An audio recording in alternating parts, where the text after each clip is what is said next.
Chapter 27. Gaggara. Beyond the gates there was only one street to follow. Everyone who passed through the southeastern gate had to follow this street for its entire length. On both sides of the street, for as far as the eye could see, were crows' cages. Some suspended from small wooden scaffolds, others were resting on top of piles of boxes. Most of those in the cages were already dead, and their bodies were in various states of decay. This had to have been what he had smelled when he was on the road. In virtually every case, the victim was one of the slave races, but there were a few elves.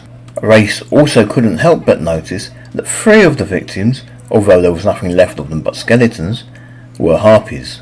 It was a nasty place to just walk through, and yet Reyes couldn't help but notice that some people actually seemed to live along this street.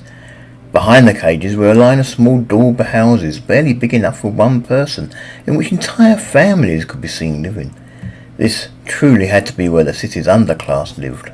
Reyes didn't count how many cages he walked past, but he would estimate that there were at least 50 on either side of the street. And not all the dead were in cages. Reyes stepped past a couple of bodies on the street. They were dressed in little more than rags, and Reyes was certain that they had been residents of the street. He didn't stop to examine the bodies. No one else was even looking at them, and Reyes didn't want to stand out too much. About halfway along this street of death, he passed the corpses of 3 more men lying on the ground next to the wall of one of the daub houses. They were human, and unless Reyes missed his guess, they had been slaves. By the look of it, they had died recently, having been ordered to stand against the wall and then used as target practice. There were insects everywhere. The entire area seemed to be infested with insects feeding off the many corpses, and then there were the rats. There was one man still alive in his cage, screaming because the rats were already trying to eat him, and he couldn't move enough to brush them away. Walking along the line of crows' cages was the hardest thing that Reyes had ever done in his life. Whatever crimes these people had committed, surely no one deserved to die like that. Reyes wanted to stop and help. He wanted to give water to those that pleaded with him to do so, but he had no water, and he had no food. It was true that he could unlock the cages with one of the simplest spells he knew, yet he couldn't use it. There were too many people on the street, mainly elves, who, from the looks they were giving him, would love to see him end up in such a cage himself. There were too many witnesses, and a Harpy using magic wasn't exactly subtle. There was nothing he could do. Shortly, Reyes came to the end of the street and a second gatehouse. It was part of an inner wall that surrounded the majority of the city, a second line of defence against possible attack. There was a group of soldiers gathered just beyond the gate, but by the look of them, they were off duty. No one actually seemed to be on duty at the gate, and Reyes stepped through the huge arch without hassle. Once again, Reyes thought he saw the telltale blue glow of something magical passing through the air just a little overhead. When he tried to find it with his eyes, there was nothing there. Just his mind, playing tricks with him again. Now that Reyes was through the gatehouse, the road seemed to be a lot less cluttered with the dead and dying, and there was no sign of any crows' cages. To Reyes' mind, this was how a city should be. Citizens using the roads and minding their own business, with no sign of death or decay anywhere. The road continued both left and right from the second gatehouse. Having no clue which way he should go, Reyes decided to follow the main body of those who had passed through the gate with him, and turned right. After he had followed the crowd for no more than 3 or 4 minutes, Reyes bore witness to an unprovoked attack. It seemed that an elf had some quarrel with another. By the look of it, he had been waiting on the side of the road for a specific person to pass him by. Then he attacked. Dagger in hand, he grabbed the target roughly about the neck and dragged him to the ground. After that, Reyes could see nothing else. There were too many others in the crowd blocking his view.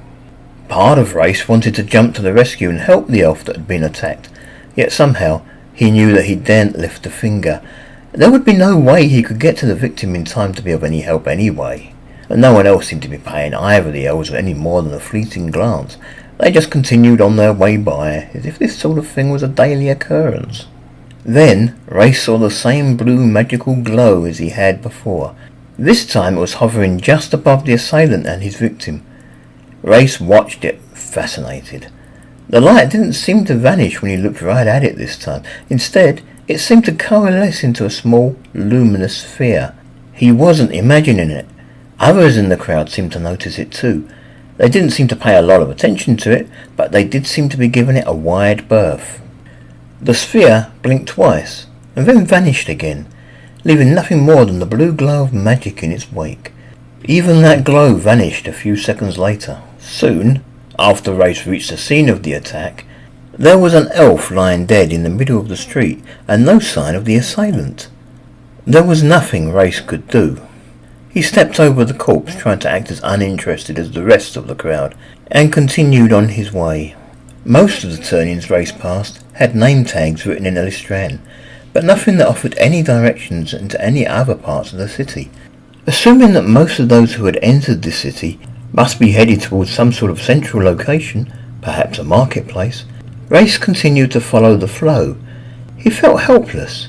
Maybe in a few months' time, assuming he lived that long, he would know the city. For now, though, he felt that he was at the mercy of the crowd, letting it lead him where it may. There were bodies everywhere. Reyes had heard that Goldspawn was a dangerous city, but was there no law and order, of any kind? Admittedly, it looked as if most of the dead had been slaves, but every now and then he would pass the body of an elf that was too well dressed to have been a slave. Whose job was it to clean up the bodies? Were they just left on the streets, or were those he had seen so far just the victims of the day's assaults? By the look of it, none of the bodies were decayed enough to have been left on the street too long. It was barely lunchtime, and already it felt as if it had been a long day. Reyes was beginning to get very hungry.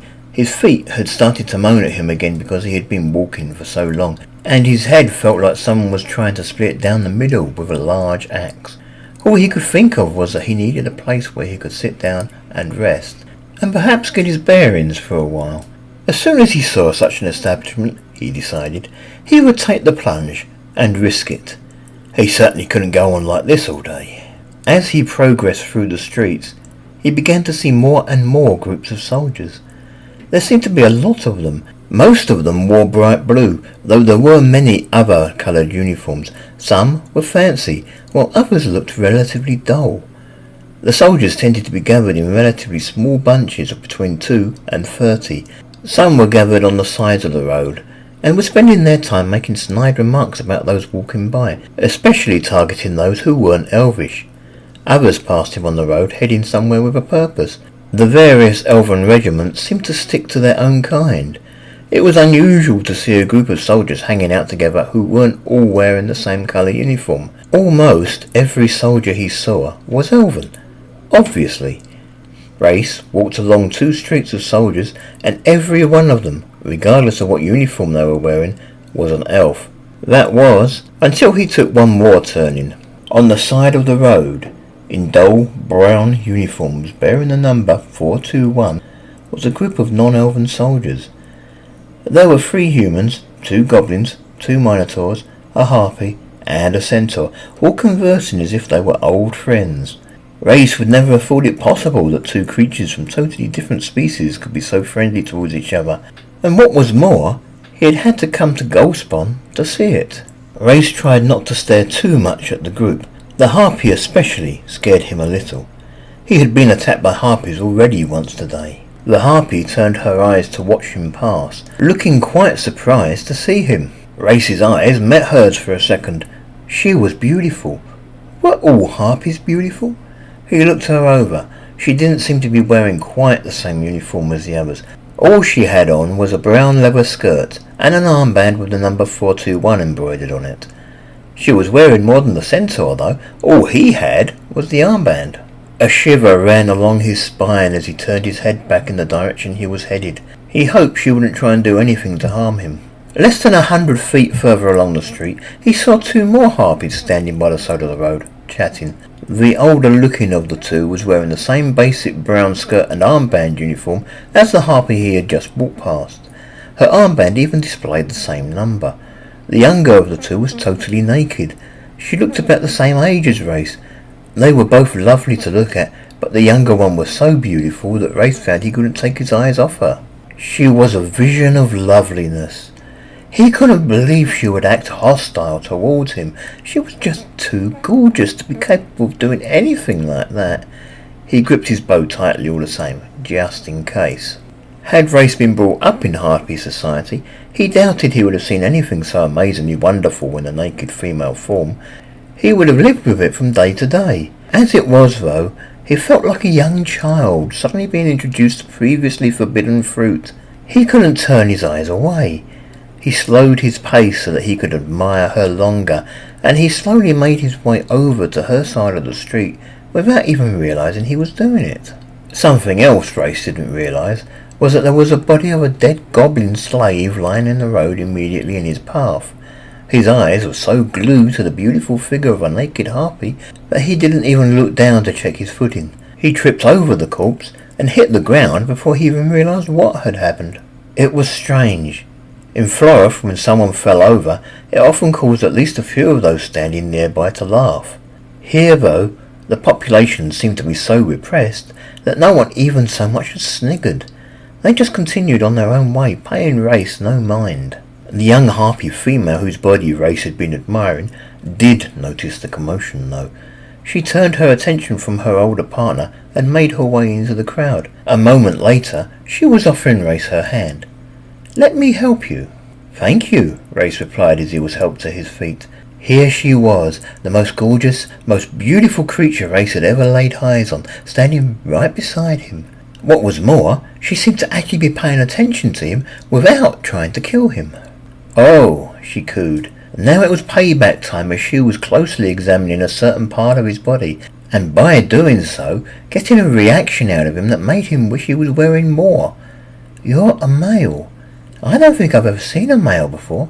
So that's what males look like." "She's dead," Reyes said, indicating the corpse he had just tripped over to his helper, in a weak attempt to change the subject. The body of the goblin was male, but the harpy language lacked certain pronouns. "Yes," the girl replied in a matter-of-fact tone. "It happens. Her master must have tired of her, or she may have picked a fight with the wrong person. Someone might just have taken a dislike to her." Reyes replied. He tried to follow what she had said, but she had simply spoken too quickly. "Not from around here, are you?" the girl asked. She tilted her head to one side as she spoke. Reyes shook his head. It was happening again. This girl was paying attention to him, and he was falling in love with her. Of course, it helped that she was naked, and of about the same age as he. He remembered that this had happened with Lagnoth. Back then, he hadn't even known what race he was. "Different dialects," the girl explained, as if to suggest that this was why Reyes was having trouble understanding her. "I'll speak slowly until you get used to it." "Thank you," Reyes replied. "I appreciate it." "Come on, handsome, we should get off the road," the girl said. "Come over here." She pushed her way rudely through the crowd back to where she had been chatting with her uniformed friend.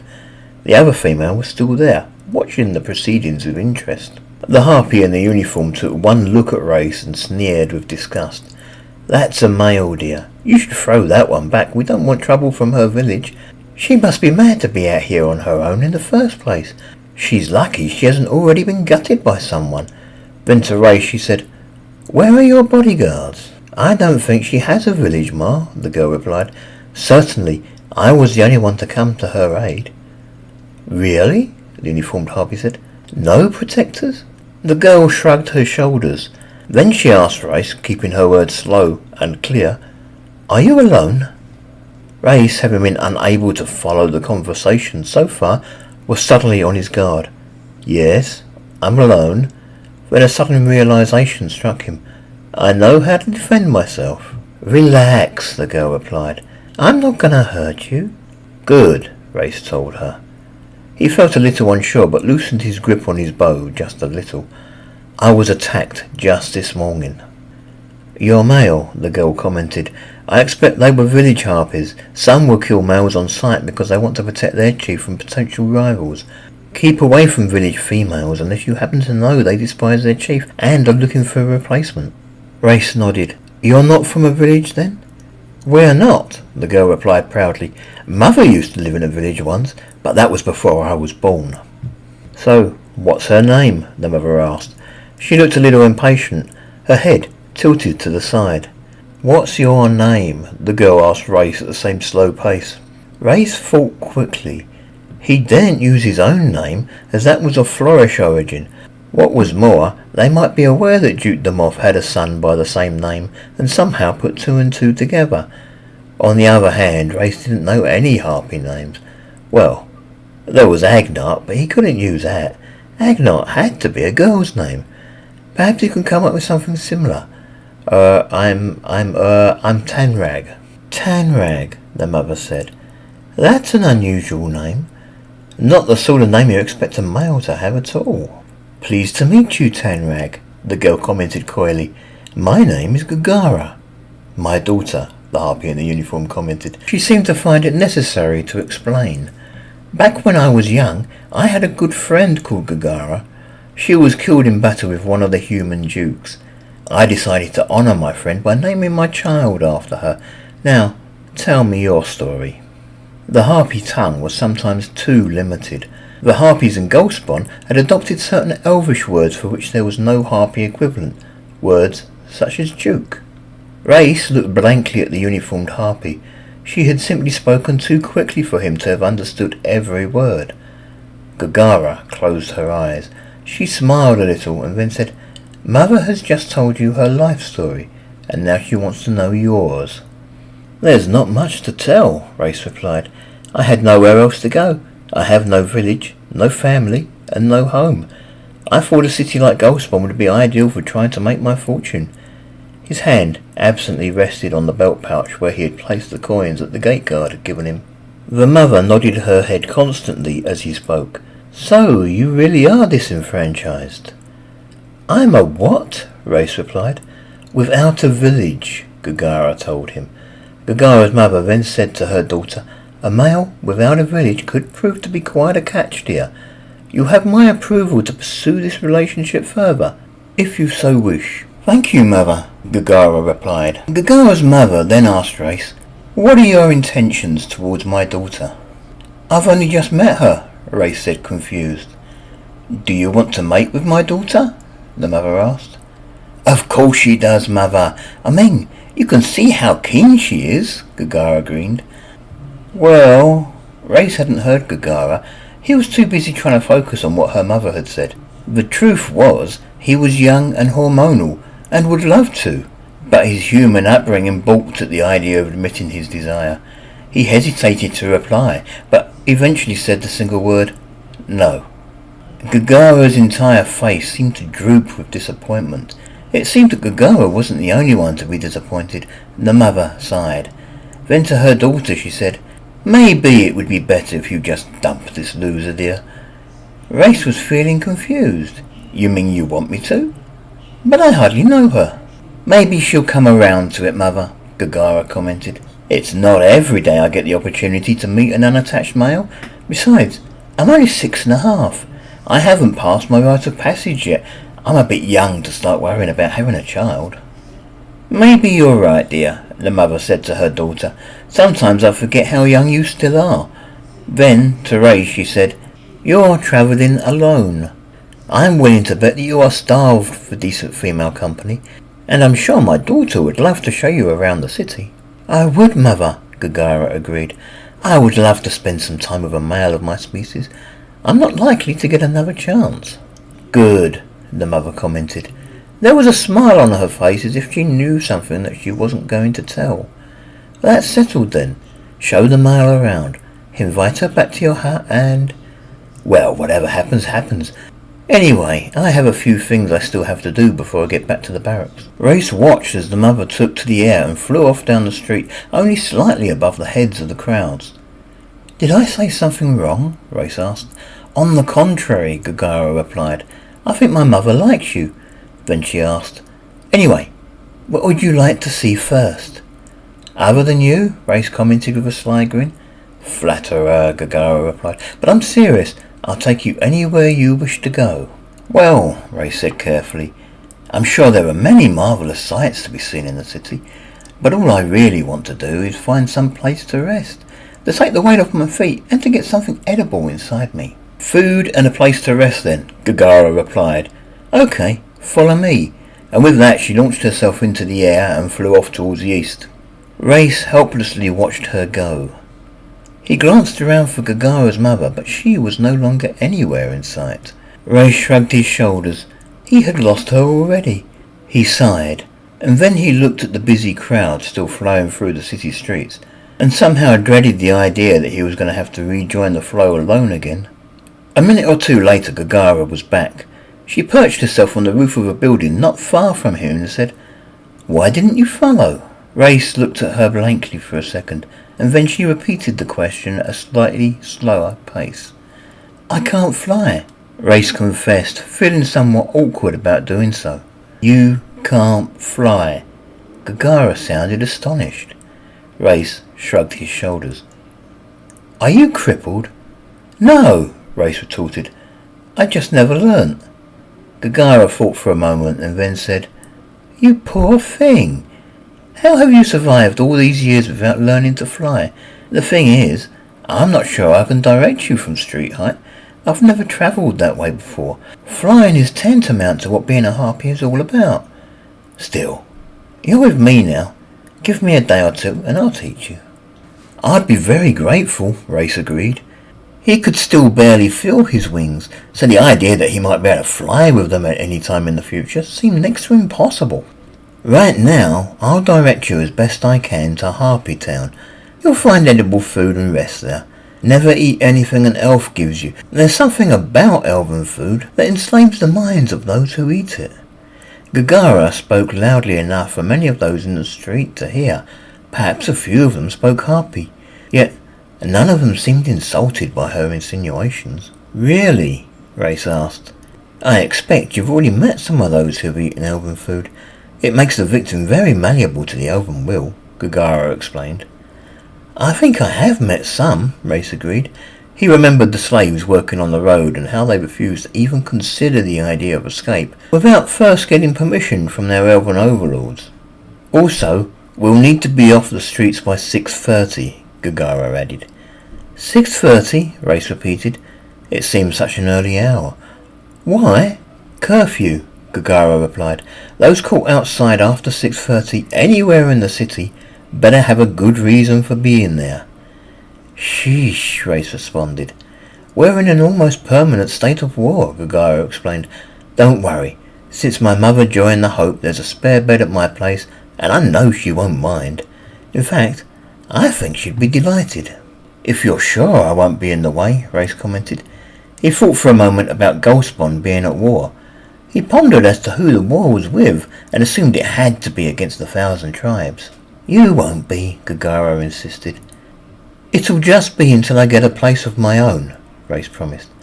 "Of course," Gaggara replied coyly. "It really doesn't worry your mother to leave you alone with a strange male?" Reyes asked. "Don't be silly," Gaggara replied. "She'd be overjoyed at the idea. She'd be even happier if you and I did mate.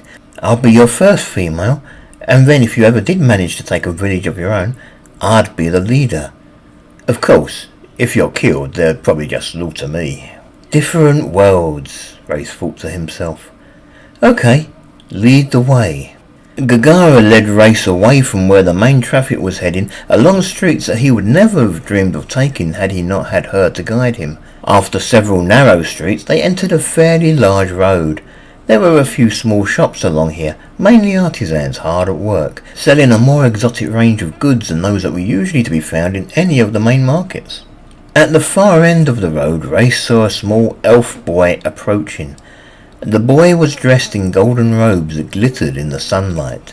He was flanked by 4 guards wearing rather dull grey-blue uniforms, blue-dyed fur hats, and each carrying a viciously spiked halberd. Hovering in the air over the head of the boy was another of those magical blue glow things that Reyes had been catching sight of all day. "Go back!" Gaggara commanded. She sounded panicked. "Quick, get off the street!" "What?" Reyes looked up at her. "Get off the street!" Gaggara implored him. She flapped her wings heatedly. "Get off the street!" Reyes looked left and right and saw that many of the artisans were doing exactly that. They were entering their houses or their shops and then closing and locking the doors behind them. In most cases they left whatever they'd been working on behind. The boy in the golden robes moved at a serene pace. He picked up some of the items that had been left behind by the artisans. Sometimes he dropped them to the ground where he stood, but occasionally he would hand something to one of the guards. "Get off the street," Gaggara insisted, her voice getting more and more frantic. Reyes could see no way to get off the street. He couldn't see any of these elven artisans opening their doors to let a harpy take refuge. The only thing he could think of doing was heading back down the street the way he had come. Gaggara, evidently tired of waiting for him to react, swooped down and grabbed his arms with her feet. It felt as if his arms were being torn out of their sockets. Gaggara was strong, but she was also young. And although a fully grown harpy could actually still fly whilst carrying up to twice her own body weight, Gaggara was struggling with just Reyes. She managed to carry him as far as the roof of one of the nearby buildings. There she dropped him and all but collapsed beside him. "Who is it?" Reyes asked. He rubbed his arms. There were bruises where she had grabbed him, and her sharp talons had drawn blood. Gaggara was breathing heavily from the exertion as she said, "We need to get further back. We need to get out of sight." This time it was Reyes' turn to help Gaggara. It was easier for him to carry her and walk than it had been for her to carry him while flying. He put her down gently on the next rooftop over, one that overlooked a neighbouring street, and then sat down beside her. "Who was that?" he repeated. "That was one of the Emperor's golden boys," Gaggara replied, panting. She replaced certain words with their elven equivalent, much as her mother had done. "Golden boys?" Reyes asked. "Usually they stay at the capital, but because of the war, the Emperor has come to Goldspawn, and her golden boys have come with her. They can do what they like, they take what they like, and they have the power of life and death over nearly everyone in the Empire. And because they live such short lives, it's a power they are very keen to use." "How could someone so young have such power?" Reyes asked. "Because the Emperor decrees it," Gaggara replied. "There are between 50 and 100 golden boys at any one time. They range in age between 5 and 12 years old. Few actually live to reach 12. When the Emperor tires of them, she has them executed. That's why they have guards, not just to enforce their bidding, but also to ensure they don't try to escape." "I don't understand," Reyes said.